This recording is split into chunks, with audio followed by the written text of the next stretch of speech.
A Nascent Kaleidoscope. Chapter 106. I floated high in the desert, no living being in any direction besides me and Jin, who floated nearby, content to just observe. My sword of destruction flew around me, a faint glow that even made me hesitate to touch it. That inky energy that ever so slightly pulsed off of the blade as I used my aura to manifest my power of destruction. With a thought, the sword shot down onto the dunes. A massive pillar of sand exploded upwards on the impact, only to visibly disintegrate as my sword unleashed its torrent of destruction. Grimm were rustled from their sleep, attracted to the attention in droves.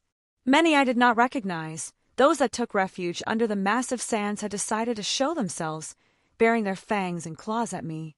I couldn't help but smile as my sword just flew at them, almost comical in the way it cut through the horde like a hot knife through butter. Their bodies didn't even have time to dissipate in their normal manner, my destructive energies consuming them entirely. I wasn't just playing around, I wanted to see what the drain was like on my aura reserves. While something that was noticeable with prolonged use, it appears as though I wouldn't burn myself out immediately upon using my newfound power. My reserves were still more or less around 90%, and that was with me intentionally pushing more into it than I needed to just mess around. Once all the Grimm were dead, I slowly glided to the ground, Jin following behind. Initial tests looking good. Unrefined, but the power was definitely there. Drake replied, the gauntlet still manifested on my arm. It might be more important to fine-tune your control at this point. Your power of destruction can easily go out of control if you aren't careful. I scratched my head. Yeah, I realized that. It was hard to rein in. I'm nowhere near using it against someone I don't want to completely obliterate yet. I let my other swords float out. I had another thought. After getting a feel for it, maybe I could make another attempt to utilize it without the sword in the future. Well, that's something to consider down the line. I admired my swords. Sword of Destruction, Mirage, Whisper, Ascalon, Dawnbreaker. I admired my growing collection with glee. Any plans on collecting the other relics? Jin pressed up against my back, putting her chin on my head. No. I shook my head. From what I saw, the relic of creation is keeping Atlas up in the air. I thought back to the information I was shown. Atlas, the kingdom to the north, a floating city. It was perhaps the technological focal point of Remnant, even drawing my attention by what they were able to create with dust as the backbone of their technology. It was an interesting creation, the relic of creation. It wasn't limited to 3 uses, like the other relics, but it had other restrictions. It couldn't be used to directly harm, and it could only create one thing at a time, and anything created previously would disappear on the next use. Not to mention not being able to create life, among other things. Their entire city was kept suspended in the air due to the relic, though in public they claimed gravity dust. I couldn't in good conscience take that thing if it was quite literally supporting so many people's livelihoods. And the relic of choice, that just seems worthless to me. I pursed my lips. The relic of choice, the crown. It allowed one to peer into the future 3 times each century. I could pretty much guess that it would not function properly outside of Remnant, not to mention being utilized on something like me, an outside context it had no way to simulate possibilities with. Yeah, it wasn't true future sight. Essentially, it allowed one to peer into future possibilities. What a name! Choice, I snorted. The best choice would be to not use it. The future was fleeting, ever-changing. Wanting to know the lottery number next month? Sure. Wanting to see who you married 10 years down the line? Good luck, that future was probably shattered by your choice in viewing it. An interesting thought, Jin said with a small bit of humor. Besides, it seems like those 2 relics may help Remnant if it ever reaches that point. It seems that someone is aware of these things, based on what you've told me in the past. I looked up at the pointy-eared genie. Jin just hummed noncommittedly. I have a question.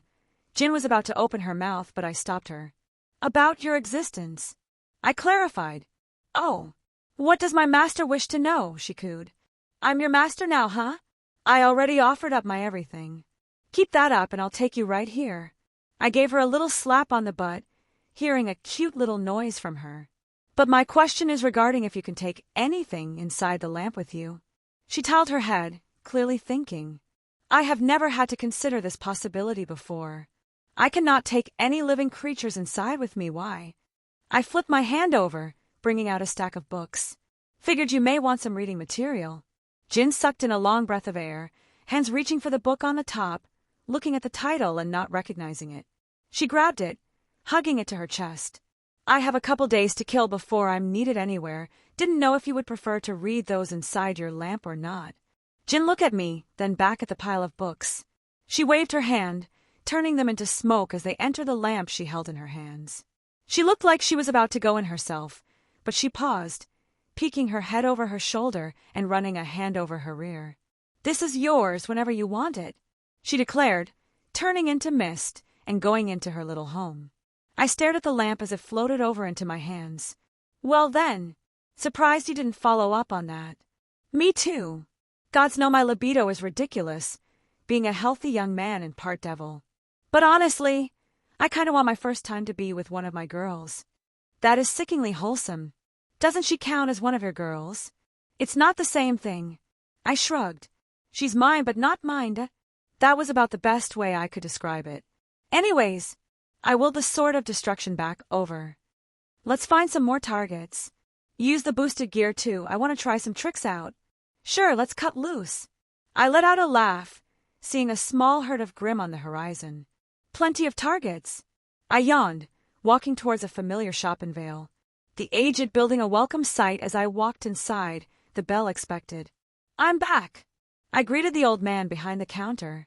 You're just in time, he said slowly, looking rather tired himself. I had to work through the night to finish this up before the deadline, he stated, pulling a wrapped object up from under the counter. It was like Christmas as I unwrapped it. Beautiful. I admired his work. The black leather goes perfectly with the handle of my blade, and these golden enamel decorations are just amazing. They were simplistic, yet retained a certain elegance that complemented the sword. Well, don't keep an old man waiting, try her out, the old man impatiently said. Bringing out Mirage, I slowly slid it into its new home. Nice and snug. Ha! The old man laughed. My wife used to say the same. I almost choked, catching a smirk from the old man. I saw some youngsters putting posters up all over town of you. He eyed me. I admit, I didn't take you seriously before, but you really going to compete, lad? Damn right, I acknowledged. Well, in the interest of an earlier retirement. He leaned in. What do you think your odds of winning are? He raised an eyebrow. I have confidence in myself, I said politely. He hummed to himself. I tell you what, you win this thing, and I won't charge you, but if you lose, you cover all of my losses. All right, I'm in. It was a good deal considering I didn't plan on losing. Oh ho, I look forward to it, young man. I smiled, bidding him goodbye as I left, new sheath in hand with Mirage stored inside. Admittedly, it felt a little strange walking around with my sword like this, but there was also a strange confidence that came with it by my side. The trek to Junior's bar was grabbing much more attention than before. People all over were turning their heads, pointing fingers, and whispering as I walked by. Hell, there were posters on practically every wall I passed, and I admit that Roman really does do good work with the camera. Walking towards the club, I flipped my hand, taking out the bag of bagels from the other day as I entered. Where have you been? I heard a voice shout at me. Happy to see you too, Miltia. I waved. All attention was on me now. It seemed like the whole gang was here. Told you, boss man. Kid wasn't going to get cold feet. Roman commented. Yeah. Can we get this show on the road? I do have to set up for tonight's preliminaries. Miltia walked up to me in a huff. I've been looking everywhere for you. Do you have any idea how much we had to run around because of you? We had to start making plans in case you didn't show up. Sorry, I was preoccupied.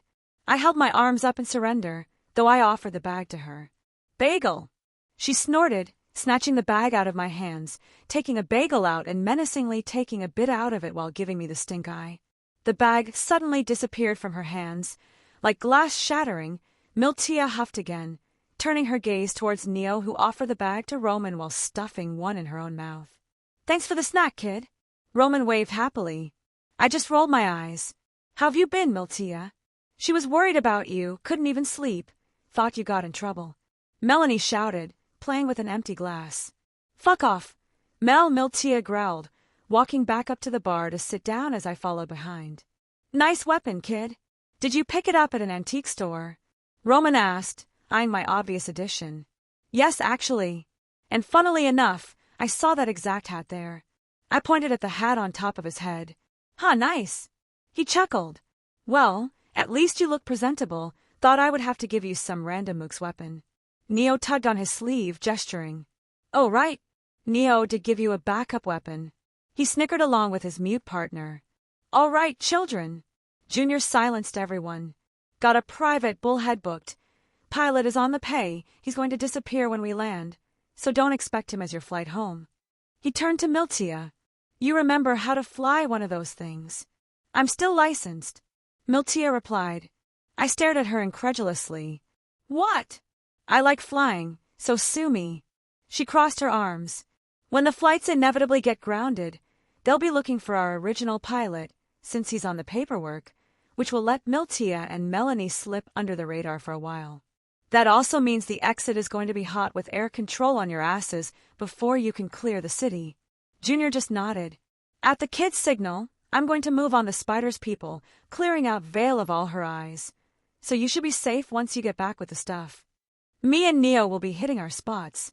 Neo's closer to the third location, but I'll join her by the time she finishes up, then we'll go to ground for a while. Roman nodded. "After this, the spider bitch will be on your ass even more, kid. She'll know you're related to me, and she was just robbed. Putting 2 and 2 together is something she can do with a bit of effort. And the tournament is my best protection," I pointed out. "As long as you win, you'll have nothing to fear." He stated. Well, I wouldn't have anything to fear anyways, but they didn't know that. "Well, people." Junior put his hands on the counter. "Let's get this show on the road." When Junior said private bullhead, he wasn't kidding. This thing was luxurious. I stared out the window. The ocean covered nearly everything as we passed by. I was surprised by how fast this thing was. Well, the continents didn't seem that far apart from one another, but even so, we cleared the distance in a few measly hours. "Ladies and gentlemen, this is your pilot speaking. We will be arriving in roughly 5 minutes. I hope you all have a wonderful time visiting Mistral, and that I never see you again." I raised an eyebrow, looking at Roman. "I'll miss this guy," Roman lamented. "Always knew when to quip on our getaways." Neo actually looked a bit sad at his words, too. What a strange pair. "You're not going to kill him, right?" I asked, a little worried now. "Do you take me for a common thug?" Roman looked genuinely offended. "I booked him a 2-week vacation in Mistral as a retirement gift." "Oh." I just accepted that. Significantly more mundane than I would have thought. "That's actually really nice on your part. I didn't think you would do something like that." Happy minions means jobs get done right. They get the works. Health, dental, retirement package. This guy is dipping out early. He's been with me for. He stared off for a moment. 7 years now? Damn, it really has been a long time. Good help is hard to find. You have to treat your minions right, or they'll fuck you over quicker than any police will. Huh, makes sense, I suppose. The bull head jerked slightly. I peeked out the window to see the familiar city in the distance as we began to land. "All right, kid, this is where we part. I'll be using Neo's semblance for us to sneak away unseen. You can be as flamboyant as possible, actually. Take it up a few notches, really rub Malachite's nose in it." He smirked. "Any last-minute advice you want to give me?"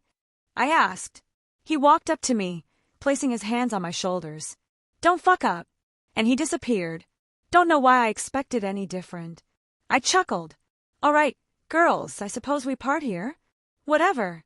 Melanie got up and left. Miltia looked at me for a moment. "Try not to get yourself killed." She walked towards the door. "It's hard to find someone to shop with who isn't Mel." She left with that. The place was even busier than when I was here the other day. Crowds upon crowds of people were pushing everywhere, but it was easy to spot where I needed to register. There was a large stadium to the north side, which housed many smaller arenas for these preliminary matches. Doing my best to weave through the crowds, it took me a bit to finally make my way there. Actually, there were people blatantly sitting at tables with signs for registration. "Hello, I'd like to sign up." I approached. "Fill these out." He pushed a couple sheets of paper to me. They were basic things: age, name, origin, that sort of thing. And there was also a waiver saying they weren't responsible for any damage as a result of competing in the tournament with a bunch of other stuff I didn't bother to read. I handed the papers back to him, and he pulled out another tag and gave it to me. "You're number 702. Pay attention to the screen inside. It'll announce who's fighting and when." I just shrugged, pinning the little tag on my vest and walking inside. The screen he was talking about was pretty eye-catching. It was a massive thing that hung from the ceiling that displayed which people were fighting, when, and in which arenas. Looking up and finding my name, I saw that I had about an hour before I would be up to fight. Except, suddenly it changed, and I was given a bye. Wow, Roman's people work fast. I just shrugged, finding a comfortable spot to sit down in. I would probably be here for a bit. Chapter 107. I was a little surprised at how many people actually signed up. While I did not have an exact figure, I did see someone sporting a 4-digit number appear on the screen. Been sitting here for about an hour now. My match already came and went. I didn't even have to go to an arena to be told I progressed. Which was an obvious thing, but I kind of just wished something happened. I looked around at some of the contestants, though none really drew my attention, except one. Standing up, I walked over to a nervous kid in the corner. I would guess his age to be around 16, about the same as Ruby, give or take. He obviously looked nervous, clutching his weapon tight as he looked around, foot constantly tapping on the ground. "Hey there, kid!" I saw across from him. "Hello." He looked surprised as I greeted him. "No need to be nervous, just wanted to kill some time while I wait." I set my sword down next to me. "Couldn't help but notice your weapon." "What about it?" he said quietly. "It was a spear. But that isn't what caught my attention. It seems like everyone here has a weapon that can transform, but this kid is using a normal spear. Albeit with some additions that I could only assume was for utilizing dust, but a normal spear nonetheless. Just thought I'd strike up a conversation with someone who also didn't have a mecha-shift weapon. I tapped my sword. "Oh." He seemed less on guard. He just shrugged at my statement. Never really cared about them. Thought all I needed was my spear and I would be fine. That's a good mentality to have. Some thrive with choices. Others just need something simple and reliant. I nodded. "I'm curious. What are you here for?" "To compete." He answered unsure. "I mean, some people want the glory, the thrill, or even the money. I can pretty much spot those all around here and easily guess, you not so much." "The money would be nice," he mumbled, "but that doesn't seem like your real reason." "I wanted to fight." He asked more of a question. "That's fair." I nodded at his answer. "It is." "Why not? Fighting is fun. It's not like you're going out and doing death duels. If you want to prove yourself, go for it. If you want the thrill of a fight, to get your blood pumping as you and your opponent push each other to their limit, awesome. Who was I to judge?" "Oh," he said quietly. "Yeah." A bright smile formed on his face. "I like to fight. Dad taught me since I was a kid.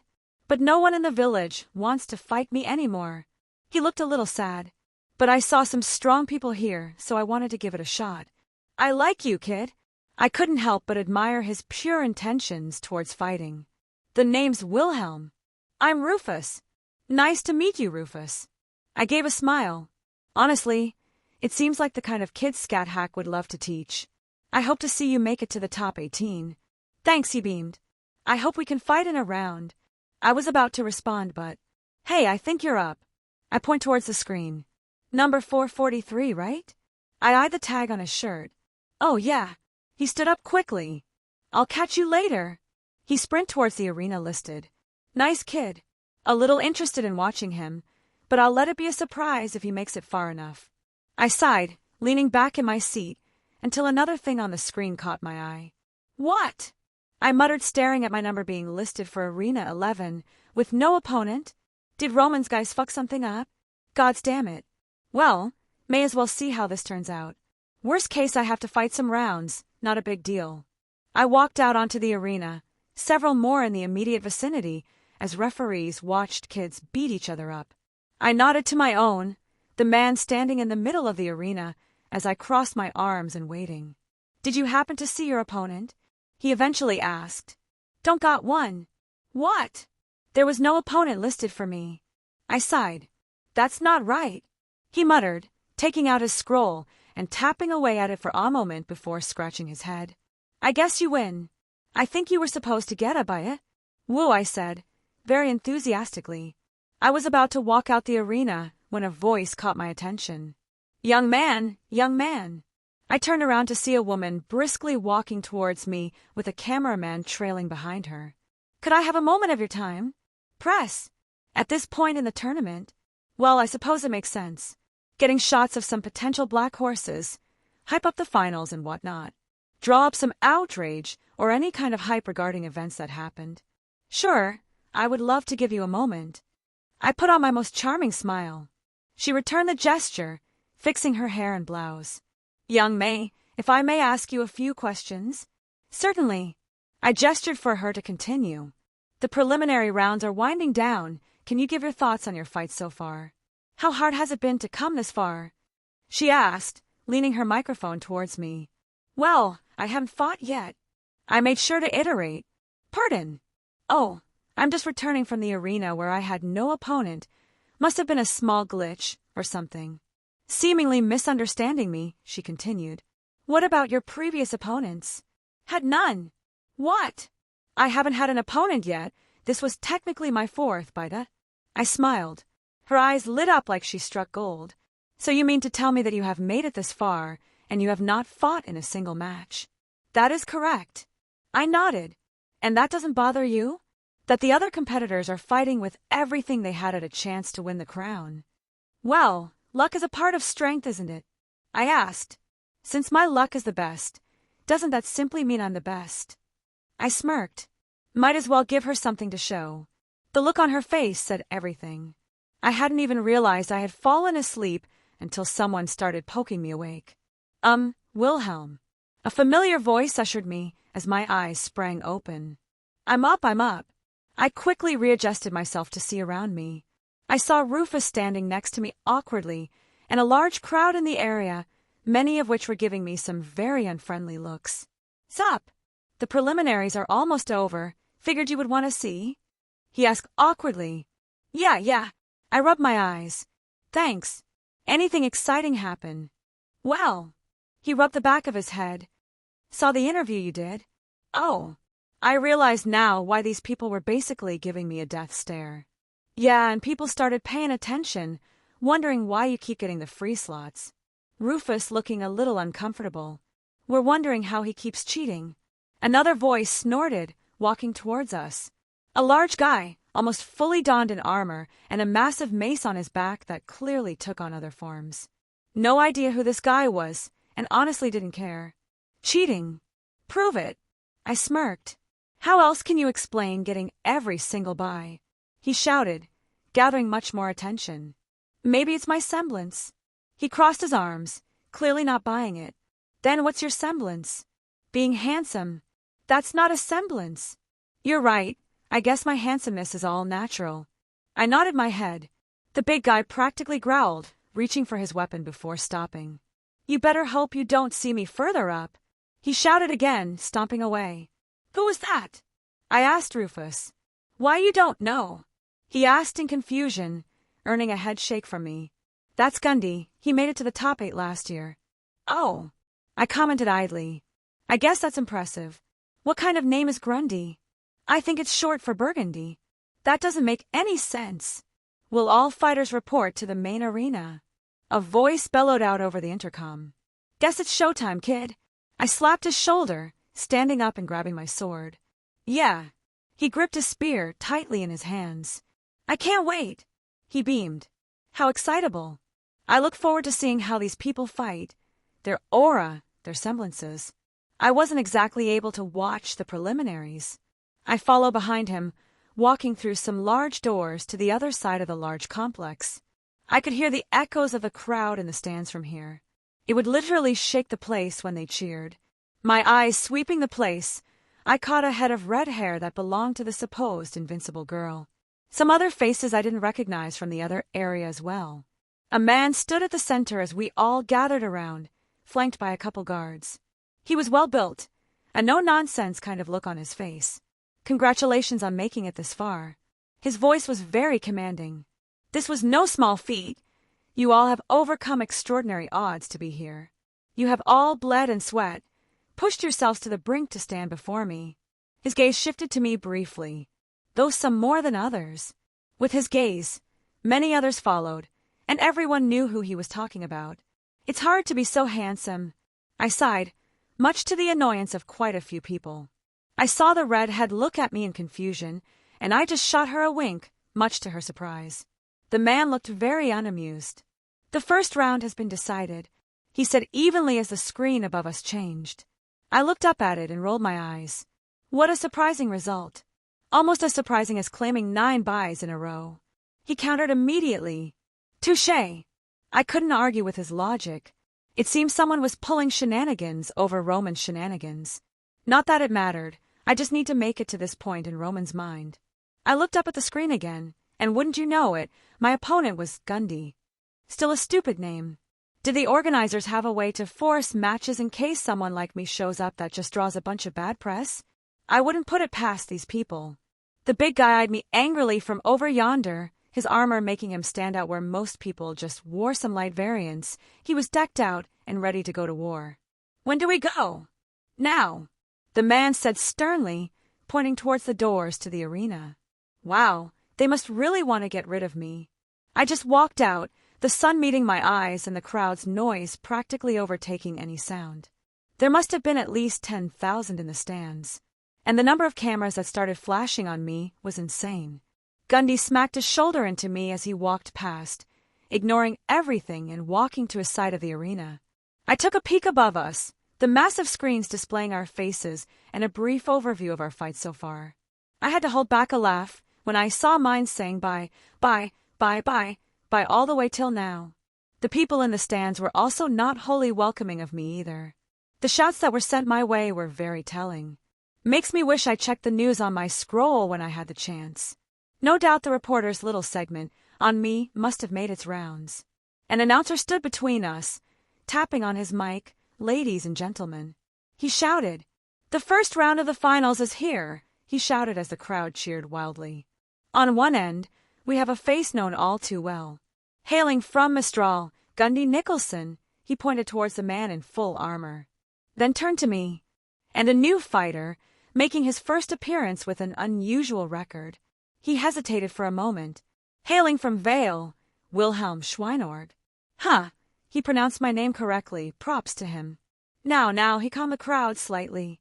It's tradition for each fighter's first appearance at the finals to give a few words. He walked over to Gundy, holding his mice out. "Gundy, you've been here before, you're experienced. What do you have to say to your opponent who has yet to fight a match?" Gundy, with a cocky smirk on his face, grabbed the mic. "I'm gonna pound him so hard, his mom is gonna be jealous." His eyes met mine and I just raised an eyebrow. Well, I was going to be nice. The announcer quickly took the mic back. Classic Gundy. He tried to laugh it off, much to the crowd's amusement. He took a moment to walk over to me. "Now, Wilhelm, a lot of people have some words they probably want to say to you. Do you have anything to say to the people watching at home? How come you were able to avoid every fight until now?" "Well, that's an interesting story," I said happily, leaning towards his extended mic though. "If you don't mind, can I give a shout out to someone who supported me all the way here?" The announcer just smiled, offering the mic to me. I cleared my throat. I just wanted to thank the person who made this all happen. I wouldn't have made it here if it wasn't for him. So, in honor of the man who taught me everything I know, I have some words he left me with. I cleared my throat one more time. "Go fuck yourself, Lil Miss Malachite. Love, Roman Torchwick." "Thank you." I handed the mic back to the silent announcer. Actually, the arena became rather quiet as well. That was certainly a unique thing to say. He had no idea how to handle my words. Did they have a filter ready? Part of me wants to say no. Even my opponent just looked at me incredulously. "Well then, when you hear the gong, the match will begin," he stated, clearly trying to move past that. "Now!" he roared to get the crowd hyped again, moving towards the edge of the arena. "Let the fight begin." The sound of a massive gong vibrated through the arena. Big Ol' Gundy stared at me, about to charge over, but I held my hand up.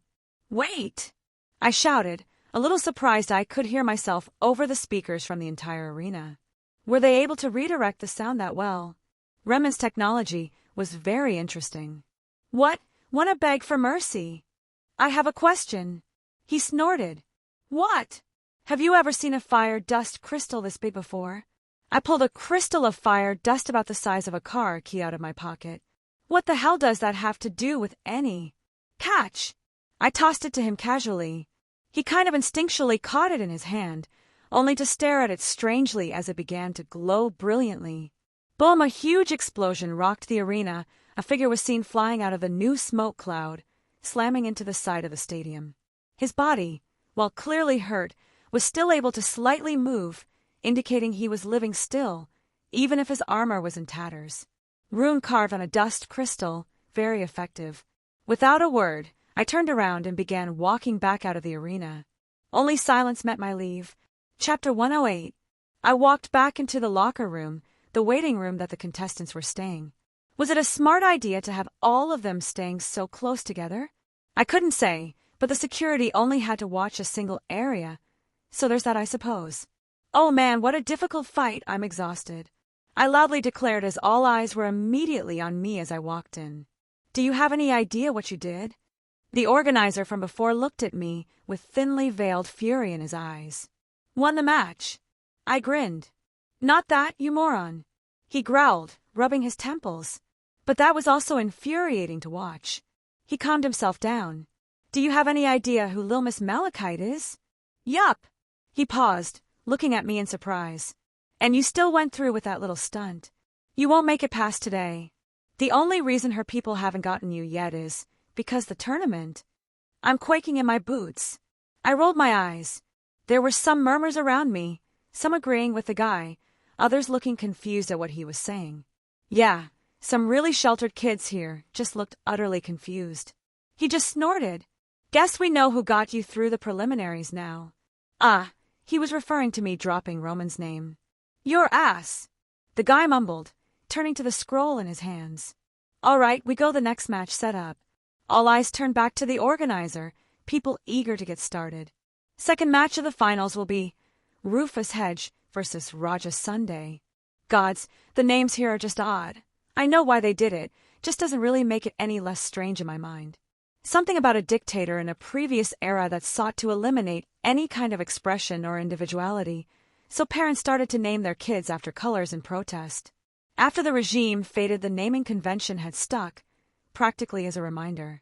Don't remember if that was the exact reason, but I think that's about the gist of it. I watched the two of them exist through the doors I just came in from. I was a bit excited to see this, but I realized something. Is there a way to watch in person? I turned towards the organizer. He didn't deem it necessary to speak to me, merely pointing towards another door in the corner. I just shrugged, walking through. I saw a little alcove under the stadium, where the fighters could peek out to watch those on the stage. It was empty, except for one person at the far end, watching the match with no small amount of interest. That was some red hair, could match mine in intensity. She turned to me as I walked into this area. Hey there, Red. I greeted the so-called invincible girl. She looked at me in surprise, registering my nickname for her. Oh, hello.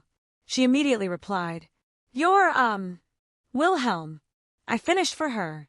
Right, Wilhelm. She smiled forcibly, seemingly unsure of how to proceed. I just shook my head with an amused smile, taking a notebook and pen out of my pocket as I looked towards the arena. The announcer was doing his antics again, the fighters giving a few words. Much more tame than what me and my opponent did, and I could see the hesitance when he put his mic in front of their mouths. Looking up at the big monitors, I couldn't help but notice something I didn't before. There were aura gauges marked for each fighter. I suppose it slipped my mind regarding the rules, since I wasn't really paying attention. Once someone's aura hits a critical state, the match is over, not too surprising in of itself. It was a good way to gauge fights without resulting to possible injury or death. No. What caught my attention was that they had machines able to measure someone's aura. The light of the soul, it was quantified up there for everyone to see, and this was apparently the norm. Really, Remnant's technology just continues to impress. I focused on the fight as both Rufus and Raja took their stances. They were of similar builds and similar styles, Rufus of course using his spear, and this Raja was using a glaive with a design that reminded me of China. Interesting. I muttered. What is? I forgot I was with company as I turned towards Pyrrha. Similar builds, similar weapons, similar stances. Judging by the way they're standing, they both realize this themselves and are reacting accordingly. It'll come down to personal skill with a bit of luck. I vocalized my thoughts. She tilted her head at me, seemingly taken back by my narration. But the one with the spear appears to be younger. That's true. I gave that to her. Rufus was the younger of the two, probably by about a year. But that doesn't necessarily mean less trained. He already took a stance to accommodate his opponent's longer reach, but Raja is still keeping his weapon high. While good against a spear, it isn't taking into account Rufus's lower center of gravity. I'm guessing Raja has less actual fighting experience, but more or less equal training. That is a well-thought-out explanation. She looked at me incredulously. I had not thought that I would actually know what I'm doing and not just making a fool of myself on stage. I offered. Her lips curled up slightly, amused by my statement. I would not have put it like that. Doesn't make it any less true. I pointed out as the match began. Rufus was the one to seize initiative, rushing his opponent, forcing Raja on the defensive, though the latter was quick to regain some semblance of a defense, not allowing Rufus to push him back too far. Regardless, Rufus held the advantage. His spear favored over Raja's glaive with its stabbing attacks at such quick succession. I saw little bits of aura clipped away, the screen on top mirroring the sight as Raja's gauge began to slowly move down.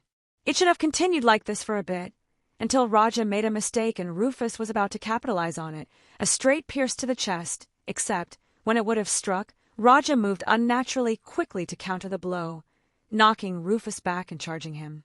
What? I voiced quietly. His semblance. Pyrrha commented. I remember him from last year. He made it to the top 8. He could retaliate against any blow using his semblance. But if I remember correctly, if he uses it too much too quickly, he gets fatigued. Fascinating. I mumbled, writing down some notes. I wonder how. My eyes widened as Rufus erupted in a torrent of water, a clone of him taking his place as Raja tried to slash through him. The glaive entered the clone's body, made entirely of water as the true body of Rufus stepped back and thrust through the fake body at Raja's chest. When Raja tried to step away, the spear burst out in a snow-white color. Dust. Ice dust to be specific. It combined with the apparent semblance usage on Rufus's part, turning the clone into solid ice, locking Raja in place as a good hit knocked Raja's aura down enough for the announcer to declare a winner. A semblance that generates water and allows him to make temporary clones of himself? That was an amusing discovery. The possibilities there were endless, and I couldn't help but contemplate how such an ability came about. And then there was how dust interacted with it. Like his semblance accepted the crystallized mana wholeheartedly, and both were greater for it. And Raja's semblance as well. I only saw it for a moment, but was that some kind of fate manipulation? I hesitated to give that theory credence. Pyrrha said it automatically counterattacks. How else would that be achieved? Unless it was more so a focused defense technique, overloading his body's basic functions on a sole action, which perhaps might explain why he supposedly got fatigued easily afterwards. Hey, are you taking notes? Pyrrha asked hesitantly. I looked up, lost in my own thoughts for a moment. Oh, I suppose I am. I didn't expect you to take the competition this seriously after. She trailed off, but I caught her meaning. She's trying to be polite and not call me out on my bullshit. Actually, I'm doing it more for my own research. I admitted. The nature of aura, semblances, and dust. I thought the tournament would be a good opportunity to see all three up close and interacting, so here I am. You mean you joined the tournament just to research? Well, among other things. But that was indeed my main reason. What about you, Red? Why were you competing? What do you mean? She asked, seemingly surprised by my question, like she had never put thought in it before. Why fight? Do you think it's fun? Or maybe you want the prize money? She paused, looking rather hesitant. I want to be a huntress, she said after a moment. So, plenty of people do, but they don't fight here. I shrugged. You're famous enough to get into any school on Remnant. Why keep going? Well, I'm only one win away from breaking the record. Glory is it then? Want your name up in spotlights? I Don't care for the publicity, admittedly. She said quietly. Ah, that can be a bummer sometimes. It makes forming relationships difficult. Are people after you for your fame or fortune? Or do they genuinely like you? Makes finding friends really hard. I said idly, but the look on her face says that I hit a very sore spot for her. One which I could barely hold back on wincing from. Sorry, I didn't mean to. And no. She kept her expression neutral, but I could tell she was a little depressed by my statement hitting a bit too close to home for her. It's fine. I felt a twinge of guilt in my chest. Perhaps even a bit of sympathy as I remembered where I was a few years ago. All right, Red. I turned towards her. You got a scroll. Huh. She blinked in confusion. Why, yes, I have one. She took it out confused by my request. I plucked it out of her hands, fiddling with it for a moment, much to her confusion, tossing it back to her, which she almost fumbled. There you go. What did you do? Added my number. I replied. Call me. Send my messages if you're bored. I got a lot of free time usually. You mean like... Yes, like a friend. I chuckled, heading for the exits. I didn't look at her gobsmacked expression, but as soon as I walked back, I felt my scroll buzz with a message, a small smile rising on my face. Hello. Then it buzzed again. This is Pyrrha, but I guess you know that. And again, I wanted to make sure you had my number as well. And again, if you ever wanted to contact me, that is. And again, not that you have to or anything. It continued buzzing several more times. And suddenly I questioned my choice. Chapter 109. 16 fighters, each having a fight, and suddenly there are 8 of us left. I was reading over my notes at the moment, watching several fighters utilizing their aura, semblances, and dust throughout their fights. I had gotten some very valuable data so far. How dust interacts with semblances was perhaps one of the biggest boons I've gained. Semblances, a semblance of magic. The naming convention wasn't lost on me after I realized what was going on. Dust, which is basically magical energy, and a semblance, which is essentially a personal little spell. They interact to achieve different results, to essentially cast new spells based on the user's semblance, to infuse their personal soul-based expressions to achieve something similar to a spell. It was quite an interesting phenomenon I've stumbled upon here. When Rufus infused his water clone with ice, he wasn't merely freezing it. He was changing its underlying principles to become ice. It was honestly fascinating. I would love to sit here and research this for a few more months, but I had other priorities right now. I took out the lamp, giving it a little tap as I watched Jin come on out.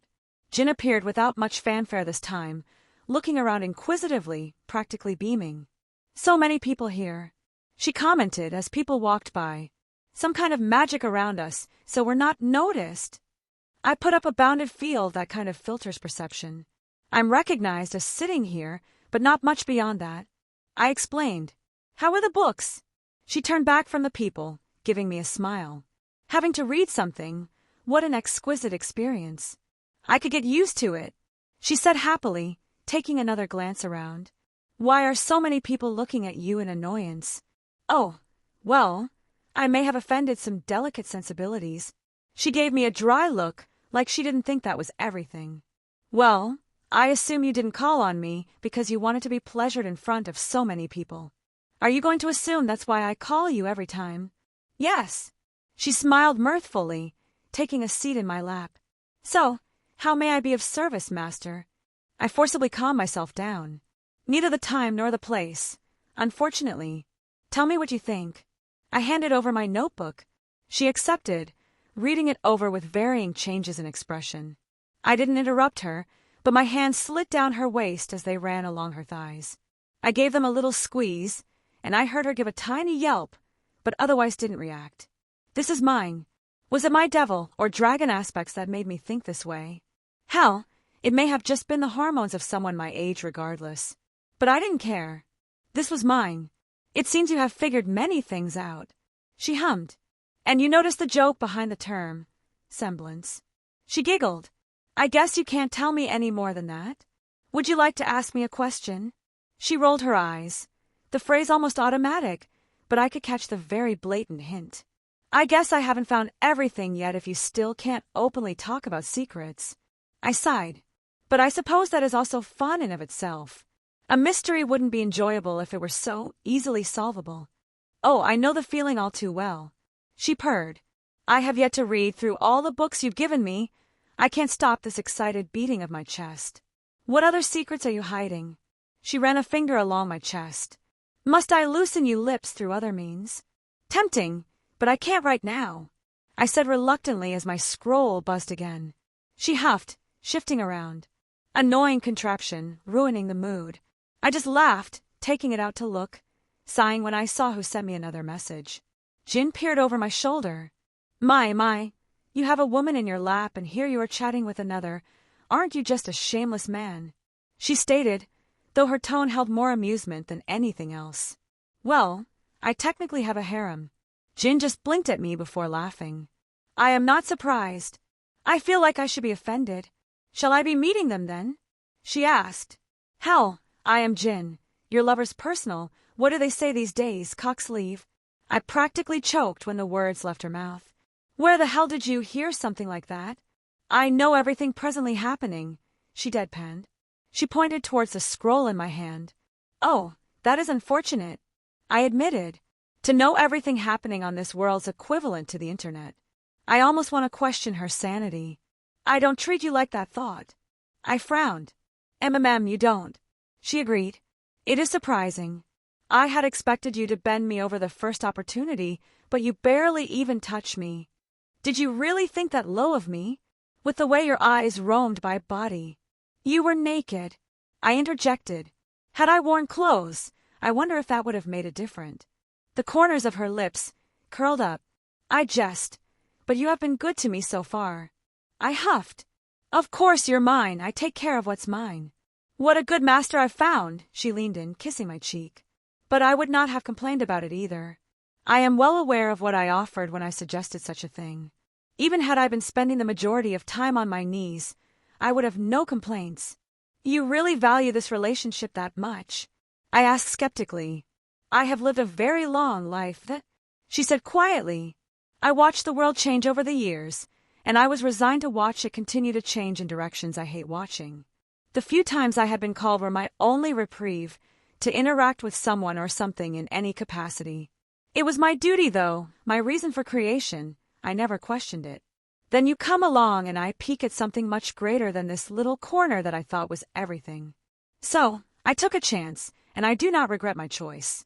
So, use me, hurt me. Do whatever you wish with this body of mine. I will not complain. I'm not heartless, I grumbled. I'm not just going to turn you into some toy. I know. She smiled. That's why you're a good person. She kissed my cheek again before disappearing back into her lamp. I like her. You do. I paused my thoughts, answering the dragon. She doesn't pussyfoot around. She saw something she wanted and went for it. I approve. Huh. I guess that does fit with Dre's personality, or rather the sentiments of a dragon. I like her too. I'm glad she's going to be coming with us. Ladies and gentlemen, let me introduce our top 8 fighters. The announcer was up to his usual shenanigans to hype up the crowd. I kind of like him. He gestured towards a machine in the middle, a button with matching brackets. With the top 8 selected, we're going to begging the next round. He shouted. Every fighter will take their turn to randomize their placement. First up, we have the one and only Invincible Girl, Pyranikos. He gestured towards Red. She looked uneasy by that nickname. I expected her to hold it with pride, but she really didn't seem to enjoy the fanfare around her. The way she had been blowing up my scroll, I wondered if she even had any friends. I commented on it before and didn't want to poke much into it, but fame like this must make it hard to connect with people. While not the same issues I had when I was her age, I can sympathize with being alone. She walked up, pushed the button as her name, and face appeared on one end of the brackets. The cheers from the crowd erupted, though it didn't really matter yet, no suspense when there were no others present. Next, our runner-up from the last year's tournament, Arslan Altan, another woman stepped forward, wearing a more traditional martial artist garb. She gave Pyrrha a death glare as she walked forward. What's that about? I whispered towards the girl as she had taken to stand near me. Oh, we have history, Pyrrha said quietly. Did you steal her boyfriend or something? Why would you think something like that? Her face turned red. Oh, Red, you're too easy. I chuckled. She hold a grudge from last year? I asked, as the third person was called up, only for him to fill in an empty spot. And the year before? She confirmed. We fought a few times so far. And you've won every time? Yes. Oh, nice. I nodded. Next up, Wilhelm Schweinorg. The reactions were mixed. I definitely heard some booing in there, so I did the obvious thing and waved to the crowd. I walked up and smashed the button as my randomizer went off. The crowd erupted again, as my name was the first to match up with someone else's. Looks like we have our first matchup settled. He roared to the crowd. Wilhelm versus Cobalt. Ah, the guy who was right before me. I barely was paying attention. I did see his match, and he interested me slightly because the main form of his weapon was a sword. Otherwise, he didn't really grab much of my interest. Blue hair, some leather armor, and a sword on his hip, he was pretty much the norm for the crowd here. He looked towards Cobalt and gestured for him to come back up. As the first fight for the top 8, this is a big honor here. Do either of you have something you want to say? He asked towards us. And please keep it appropriate for kids. He eyed me. I do have something to say.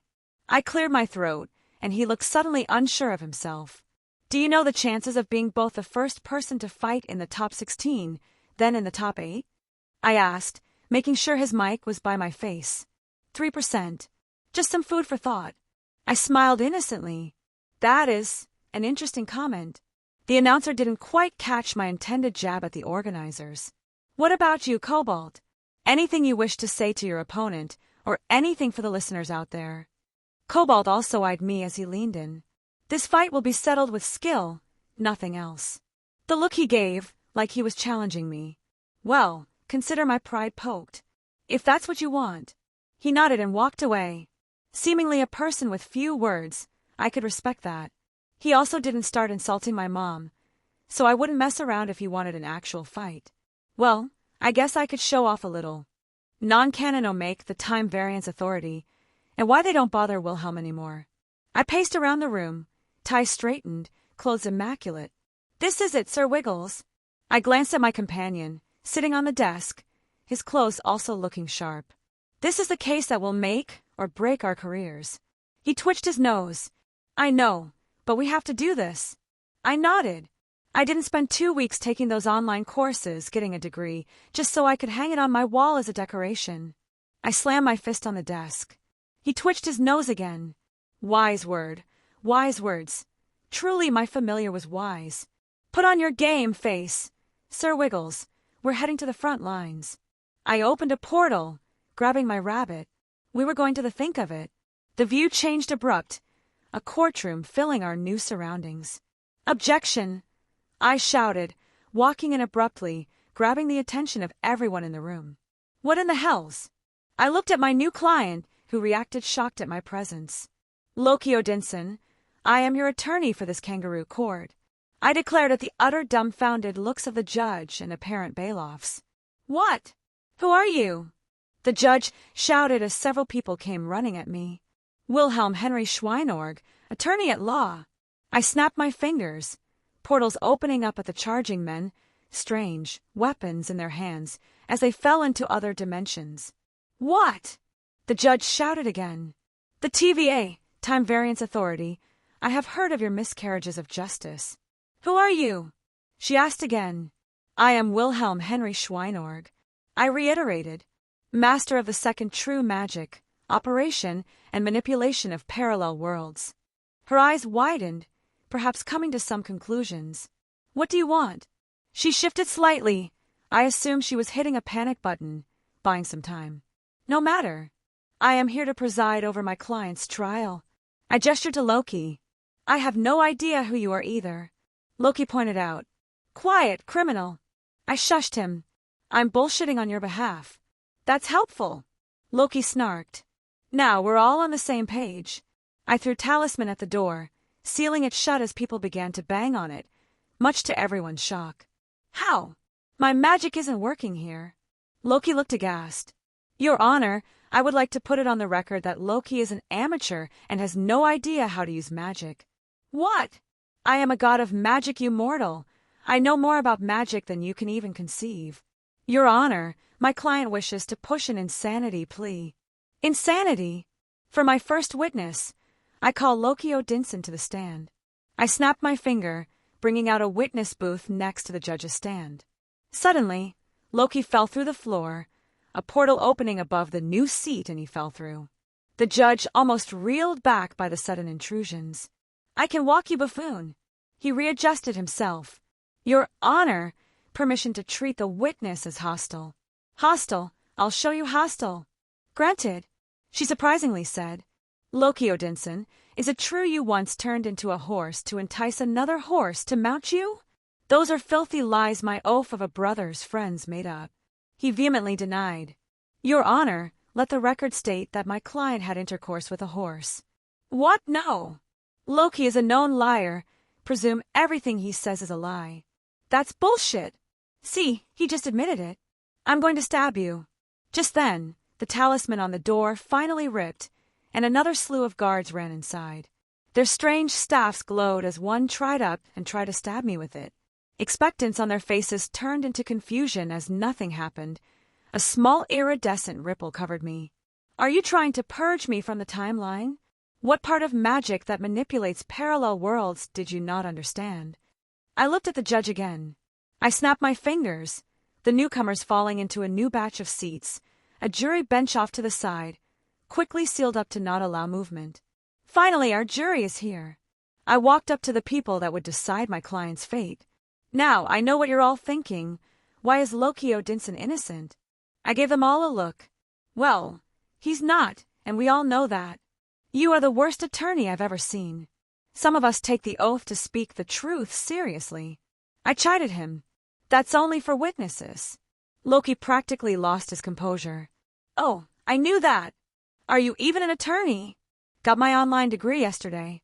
I puffed up my chest. Sweet Odin, send me to Nibelheim now. As I was saying, Loki is innocent of all charges levied against him. I slammed my fist on the bench. There's no way he molested that horse. It was consensual. I never thought I could hate someone so much that I've only known for a few minutes. Loki whispered, if the horse dick doesn't fit, you must acquit. Seriously, hand me a knife. I'll kill myself right now. Save everyone the trouble. Do you even know what charges Loki Odinson is facing? The judge spoke up again, clearly regaining her composure. Okay, honestly, I'm kind of winging it here. Loki is charged with creating a branching timeline, potentially destroying the sacred timeline and starting a multiverse war. Wow. I looked at Loki. Yeah, fuck this guy. Really, after all that? Loki looked at me dryly. You're right. Even if you are a piece of shit, I took an oath to defend you. I straightened my tie again. Your Honor, I request we strike the previous conversation from the record. No. Welp, I tried. I shrugged. I guess you're going to jail, Loki. We don't have jail. Punishment is immediate purging. That seems a bit excessive. He only fucked one horse. I pointed out. I did not have sex with a horse. Loki. I looked at him. You can admit it. I'm going to judge you for it either way. I'm going to dance on your corpse. Oh, get in line. I chuckled. Don't worry. I have one final card to play.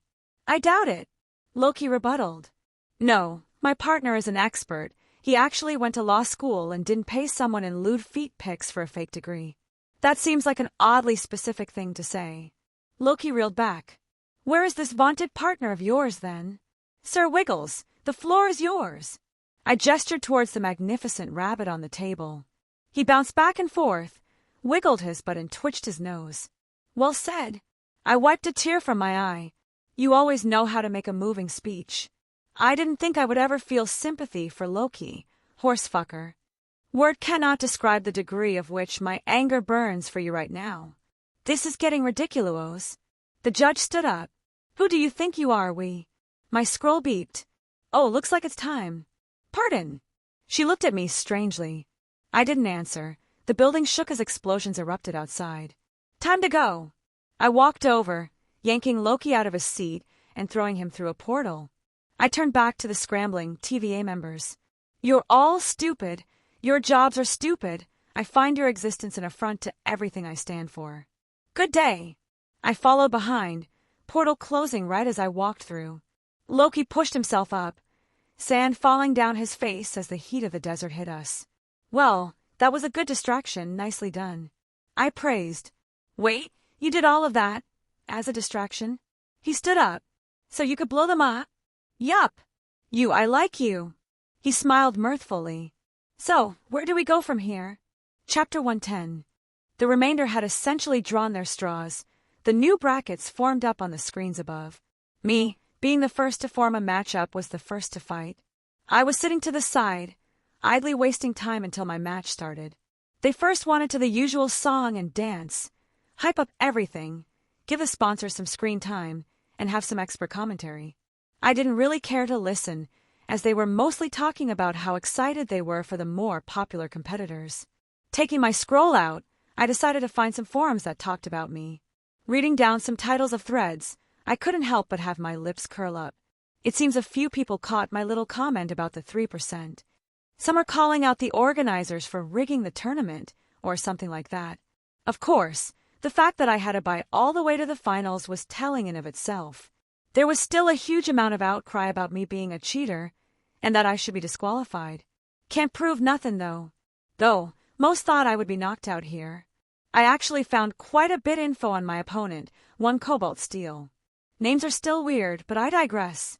Cobalt Steel, age 17, should be turning 18 by the end of the year. He has a good record dating back 3 years. He's always made it into the top 8, and at one time made it to the top 4. His weapon is simple by Mechashift standards. A long sword that can turn into a rifle. Long range combined with short range. Pretty useful. I can see why he went with such a thing. Hell, if I were born here, I would probably be using something similar. Apparently, he favors his sword usage over his gun. He has quite a few fans, most of which are calling for him to kick my ass. Well, what can you do? I chose to take this role. I'll deal with all the negativity projected my way. The memes are great, though. It seems that certain things are constants across all dimensions. If there is an internet or equivalent, humanity gonna meme. Hey there, Red. I looked to see Pyrrha walking over. Wilhelm. She greeted. Are you prepared? For my fight? Yeah, should be fine. I waved her off. You're not nervous? Cobalt is an excellent fighter. I've fought him in the past, and it wasn't an easy match. Nah, I'm feeling confident. Do you plan to do the same thing as your last fight? She said, slightly unsure. I doubt she approved of my flippant attitude during that whole thing. Cobalt seems like a decent bloke, so I won't cheese it. I made sure to assuage her concerns. But how much you want to bet they'll make a new ruling banning what I did anyways? Pyrrha just blinked, looking skeptical. I don't think the organizers would do something. Attention! A voice boomed over the speakers. Due to some concerns regarding safety, we will henceforth be forbidding any explosives used in the competition. The corners of my lips curled up as I stared at a silent Pyrrha. You were saying? She looked a little embarrassed. I guess I was mistaken. Don't worry about it. I leaned back against the wall as the promotions and such were still going on. So what you doing here, Red? I just wanted to make sure you were prepared for your match. She said quietly. What a cinnamon roll. She was worried about me, and we barely even knew each other. Well, may as well tell me about yourself. She nervously rubbed her arms, like she was unsure of what to say. I don't have much to say. I grew up in Argus, and trained to be a huntress. That's it. I raised an eyebrow. What about hobbies? Thing you do for fun. What's your favorite show? Your favorite restaurant? I wasn't really one to throw stones from my glass house regarding friends, but I still did stuff outside of training and magic. Well, I just enjoy training. I guess I can agree with that. I nodded along. There is always a certain satisfaction after my arms give out when I've swung my sword too many times. Pyrrha seemed to perk up at that. Yes, she happily agreed. I've always enjoyed pushing myself to my limits, even when I can't get up anymore. Fighting too. To push yourself in combat against your opponent, each move and counter taking you one step closer to defeat or victory, it's intoxicating. Exactly. To be forced to the edge and manage to achieve victory by the skin of your teeth, the hours of training paying off. It's also nice to have downtime, though. To just be able to sit back and relax. I replied. Personally, I'm a bit of a reader, though I admit I mostly read things related to combat. Well, magics and stuff usually end up being used for battle on my part. I like to read as well, Pyrrha stated, smiling brightly. I'm halfway through the second volume of Ninja of Lo. She paused, her face flushing. My lips curled up. Well, it seems like I found how to get you to open up. I guess there is a normal girl under there. Found something she enjoys, and then she easily kept going. Well, I guess it was a start. She crossed her arms, face still showing signs of embarrassment. What about you? I guess she was asking me about myself. Not much to tell as well. Mom died when I was young, was a bastard, so father wasn't in the picture. Oh, I'm sorry. She quietly apologized. Don't worry about it. I waved her off. I've had time to mourn for my mom, and people in the world had it worse than I did. I at least was taken care of. Shelter, food, education. I recounted. So I left my home when I was 18 and set out. Met one of my best friends quickly after. I couldn't help but smile at the thought of Thorum, that big goofy smile of his. Then found myself a woman. Meridia, I really want to see her right now. Shouldn't be much longer. What about you, Red? Any boys in your life? Boys. She flushed again. Or girls? I shrugged. Nothing wrong with liking girls like that. I couldn't help but smirk at her, earning another bright red face. I don't have a boyfriend. She made sure to iterate the gender, much to my amusement. Well, if you ever come to Vale, I can be your wingman, I said with a chuckle. I already offered that to Miltia. I wouldn't mind helping Pyrrha find herself a partner if she were interested. I think I'm a good judge of character, and it seemed like this girl would thrive on some sort of companionship. Are you ready for the next match? The announcer's shout quickly drew my attention, as well as Pyrrha's, the crowd's cheers shaking the entire arena. Well, looks like I'm about to head up. I finally stood up, putting my scroll away, and grabbed my sword that was leaning against the wall. Good luck, she quickly said. I smiled, giving her a thumbs up as I left the little area we secluded ourselves in. Approaching the arena, I already saw Cobalt waiting. He gave me a single look, but didn't say anything, stepping over towards the arena himself. We both took our positions on either side, the announcer still playing up to the crowd. Ladies and gentlemen, he shouted, we're back and ready for the next match. He threw his hand over towards Cobalt.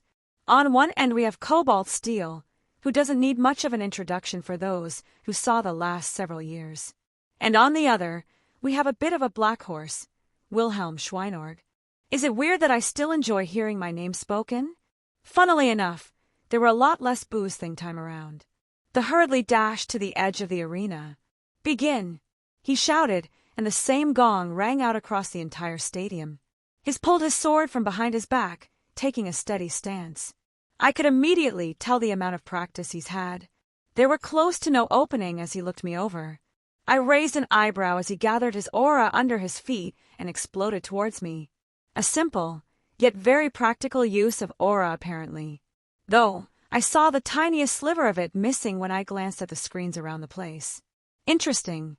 I was aware that there were techniques that utilized aura, but they seemed to be out of favor opposed to utilizing one's semblance to their utmost and regulating their aura to being purely defensive. He swiped at my neck. I took a half step back, allowing his blade to miss me by a small margin, and I followed up with my sheathed blade swinging back at him in the same spot. To my surprise, he dodged it cleanly. He planted his feet and unleashed a series of slashes. They were precise and crisp, each one without hesitation, and every attack going for a vital area. Utilizing his lower center of gravity, he came from underneath me to disrupt my vision. He had been trained well, his sword swinging up from below, going for my lower chest. I slammed the hilt of my sword down, knocking it away. He spun his entire body to regain some kind of momentum to launch another attack on my other side, only for the tip of my sheath to collide with the guard of his sword. He was deceptively agile. He looked more like an endurance fighter at first glance. Stepping forward, he didn't stop, blade continuing to rain down, slashing with an admirable speed and precision. His aura continued to dwindle ever so slightly, not because of my blows, but because he was burning it to enhance his own attacks. I could admire his determination and his skill at such techniques. To accelerate his swings, he he had already committed to in an attempt to throw off my perception. If it were anyone else, I could see how they would have trouble, just how Pyrrha said he was a difficult opponent. My own sword flashed out, parrying and deflecting each attack. With the final clash, I put a tad more strength into it and knocked his sword away, reeling my hand back and foot planted. I was about to stab him, but I noticed right as I did, he took a step back, anticipating my blow. Interesting. I still followed through, hitting a chunk of his aura off, but he jumped back right as I connected, mitigating most of the damage and gaining distance as his sword switched to the right and fired off a few rounds of magical bullets at me. Small red missiles curved through the air as they came at me from both sides. With a flick of my sword, still sheathed, the bullets were destroyed before they could reach me. Curious, I said, earning his attention. Some kind of precognition. He paused, looking at me confusion before some sort of realization dawned on him. You discovered it already, he replied, a grin forming on his face. You really are strong. My semblance, it gives me a danger sense. Oh, that is interesting. I couldn't help but comment. Not traditional precognition, but a sense that predicts dangers. How I would love to run some experiments on such a thing. I can see the danger anything poses to me, he admitted. The other fighters, my dad, even trained huntsmen I've met at Haven, it gives me a sense of how dangerous they are. His hands shook slightly. So why do none of them even come close to the feeling I'm getting from you? Well, that certainly is interesting. Was he able to somewhat scry me due to his semblance? Was that how it worked? He took a deep breath, his hands steadied. But I can't help but be excited too. I didn't think I'd meet someone who gave me this feeling. The fingers around his weapon tightened. Will you stop holding back? I couldn't help but grin. He was able to see through that much. You're an interesting kid. I've asked 2 others now and it's making me curious. Why did you join the tournament? I want to be the strongest. The genuine way he said it. It was different than Rufus, who was more pure. This kid seemed to have that drive, the one to climb to the peak and not settle there, to see the other mountains and be excited that he still had a ways to go. Don't blink, I stated, my foot sliding back, one hand holding my sheath, the other resting on Mirage's hilt. Don't hesitate. I let some pressure seep out, to pour down on him, my intent to truly kill him. I saw his knees almost buckle under the sudden feeling of death, but he held firm. This world just keeps giving me surprises. I'll show you briefly what sky exists above yours. As I moved, the world bent around me.